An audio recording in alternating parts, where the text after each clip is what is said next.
Welcome back, folks. I know it's been a few trading days since we've posted, but we're back, and boy, oh boy, did the markets do what we were watching out for. They certainly did. The death hook on the QQQ is playing out precisely as we warned about, and with the dollar rocketing higher, things are not looking good. We're going to break this all down and get into what we're seeing, but real quick, before we do, if you're new here, welcome to today's stock market summary.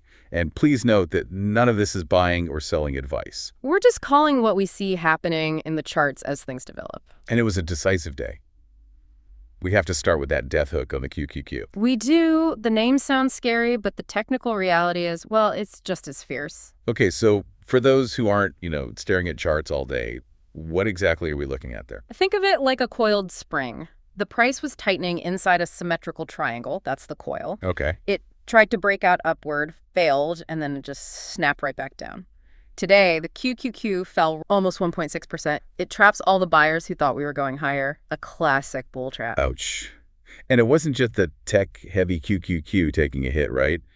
The S&P 500 looked pretty rough, too. It did. The SPY lost its 50-day moving average today. That line is often viewed as the divider between a healthy intermediate trend and a correction. And it took out that January low, didn't it? It took out the swing low from January 20th, yeah? When you start erasing weeks of progress in a single session, that's a major technical breach. And looking at the bigger picture, it really seems like the dollar is the culprit here, isn't it? The dollar is definitely applying the pressure. I mean, when the DXY rockets higher like this, it makes assets more expensive for foreign buyers, and it generally tightens financial conditions. Yeah, you see that everywhere. You can see the impact across the board. The Dow and the Russell 2000 both slipped over 1%. I noticed tech got hammered, but Apple seemed to be the odd one out, holding its ground. Apple was the stubborn outlier, yes. But look where the money is actually going. Financials are choppy, but we saw real strength in energy and consumer staples. Defensive spots. Exactly.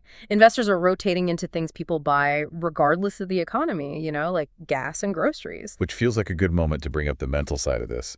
When the screen just turns completely red, it's so easy to panic. That's the impulse, sure.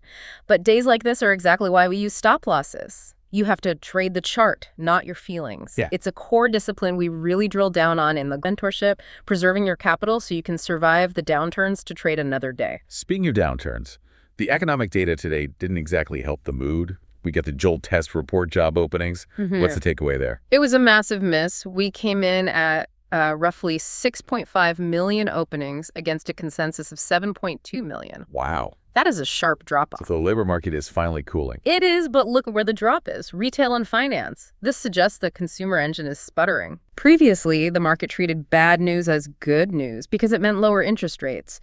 But now, with the PPI running hot last week, this just feels like recession risk. The market is realizing the economy might actually be stalling out. So we can't wrap up without addressing the absolute flush in crypto and metals. Flush feels like the right word. Bitcoin down 13% in a single day. It's down about 20% on the week, actually. It dipped under 64,000. This is a leverage washout. Just too many people borrowed money to bet on it going up, and now they're being forced to sell. And gold and silver didn't act as a safety net either. No, not at all. Yeah. In a liquidity crunch, people sell what they can, not what they want. Gold dropped 2%. And silver just cratered nearly 10%. That is a painful reminder not to chase things just because they're going straight up. Chasing parabolic moves is the fastest way to burn an account. This is why having a structured plan is, well, it's non-negotiable. And a big part of what you teach. Exactly.